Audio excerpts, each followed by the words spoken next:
Welcome to Lamp Stories. My wife cheated on me, and I couldn't be happier. Throwaway account for obvious reasons. Where to begin?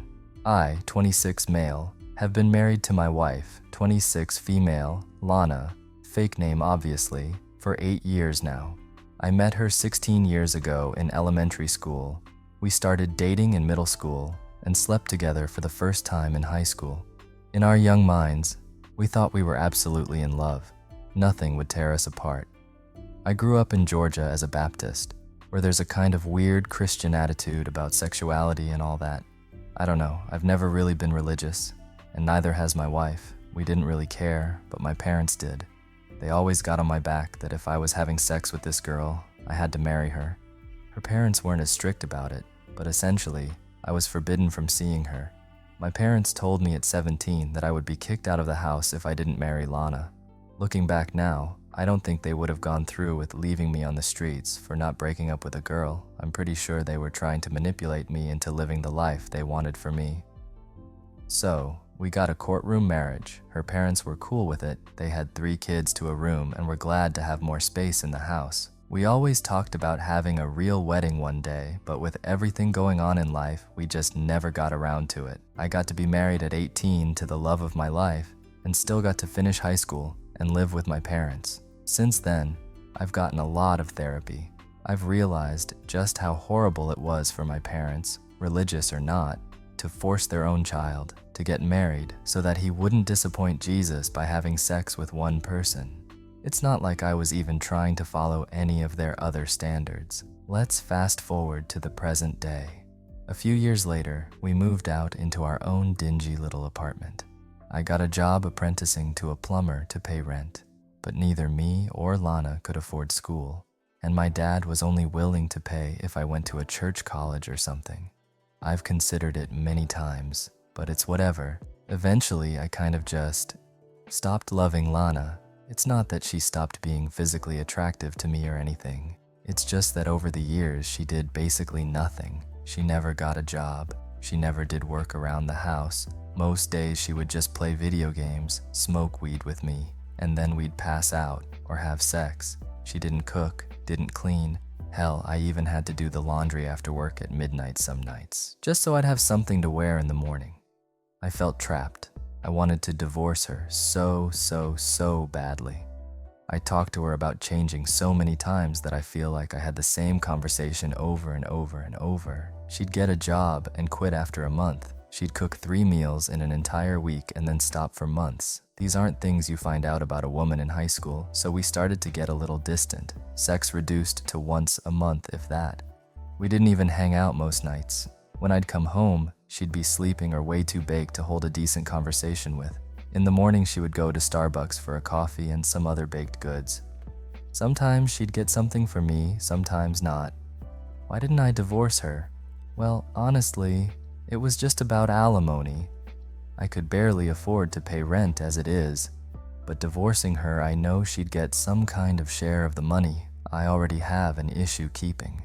With everything about my parents, I wasn't willing to move in with them, so I just felt trapped where I was. I know of too many stories where people will get a divorce and have to pay alimony for the rest of their lives, and that just seems like too much for me to handle. One day while out on the job, I had a panic attack because of everything going on and decided to go home early. I live 5 minutes away from where I was working. I texted Lana on the way home that I would be there soon. Lana answered the door in her lingerie, nearly out of breath. Well, that was suspicious already, but there was no one in the apartment, so I didn't think anything of it immediately. Thought maybe she was having some alone time, and the lingerie helped her get in the mood or something. But that night, it ate at me. I didn't voice any concerns to her. I just let it eat away at me.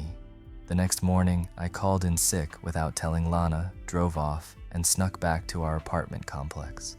I watched our apartment until I saw a Jeep roll up and a man walked out.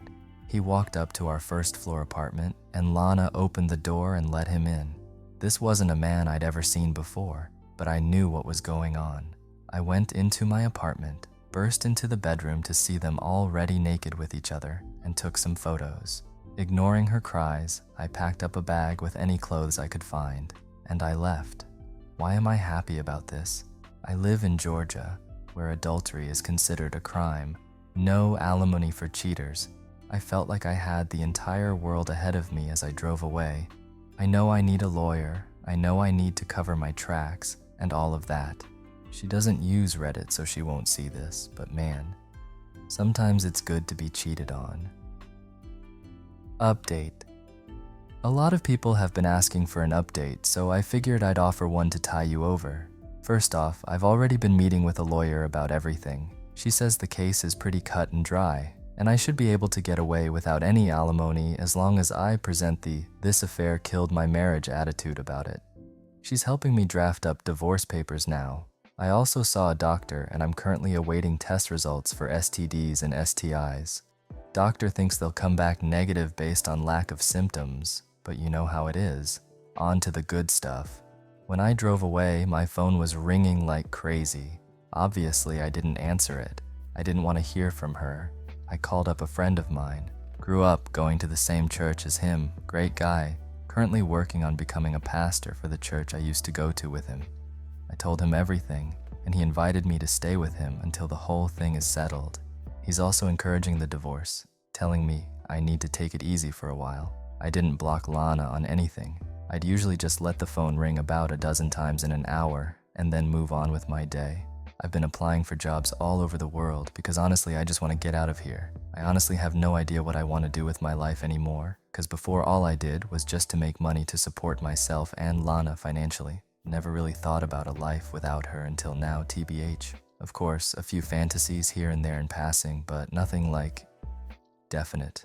I really like animation though. Maybe that, IDK.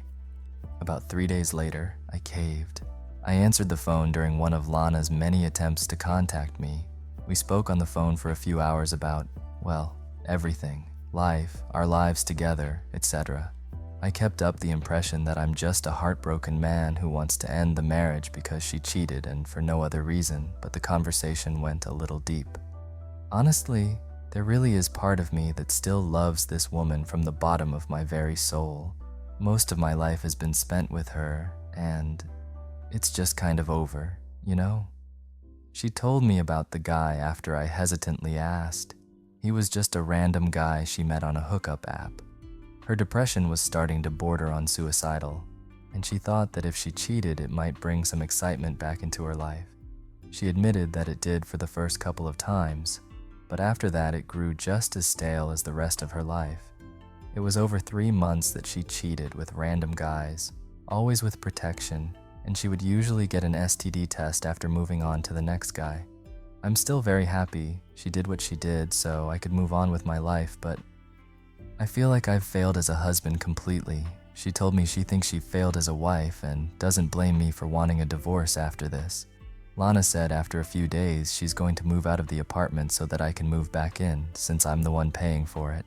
It's been years since her parents were overwhelmed with too many kids in the house, so she's going to move back in with them and start over on her life too. I can say I'm still happy about everything going on. I'm looking forward to the future, and I'm happy to still be young in this situation, and I'm happy that my financial status will be okay for the foreseeable future. But this person who was my best friend, closest confidant, and who my entire life was devoted to, is just gone. My life feels completely empty, more than it did when I was with her. I'm going to reach out to a therapist again, get this all sorted in my head before I maybe leave the country. Crazy thought in my head is that maybe in a few years, if Lana can get her shit together, I could go back to her, try again with her, but for now, I'm going to live a single life. I'm not going on any dates with any women for a long time. It's going to be hard enough having to learn how to even do that. Thanks for everyone who gave advice and was offering support. And I'm sorry I'm not replying to any DMs. I've got a good enough support system to get through this safely. My opinion. Bro, time will heal your wounds. Everything will be alright. Your parents shouldn't have interfered in your personal life and forced you to marry that girl. You should have made that decision on your own. They were wrong to manipulate you like that, telling you that if you didn't marry, they would kick you out of the house. That's wrong. That's not good. I believe that part of the blame for what happened lies with them.